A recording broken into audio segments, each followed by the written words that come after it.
د جبهې مقاومت مشر احمد مسعود وایي افغانان د افغانستان ستونزه نشي حلولی، نړۍ باید راښکېل شي. د مقاومت په نوم جبهې مشر احمد مسعود وایي د طالبانو خلاف د دوی وسلوال مقاومت د احمدشاه مسعود د لارې دوام لري چې د خپل تمدن او ژبې لپاره یې کاوه.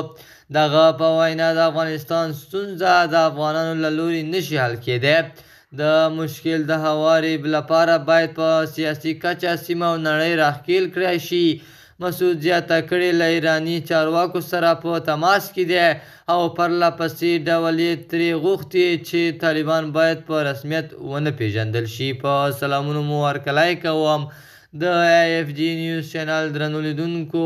سلام ستړي مه شئ، وخت مو په خیر. پام مو راګرځوم د دې ساعت مهم خبر ته او په سر کې یادونه کوم ملګرو که مو چینل نوي سبسکرایب کړی د مهمو خبرونو لپاره در سره AFG نیوز چینل په درنښت سره سبسکرایب کړئ.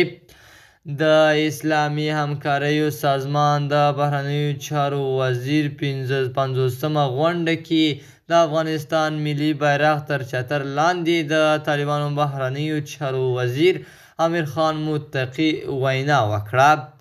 امیر خان متقي د اسلامي همکاریو سازمان ګډ عکس کې هم پرېښودل شو او د افغانستان په استازیتوب یوازې ملي بیرغ ایښودل شوی و.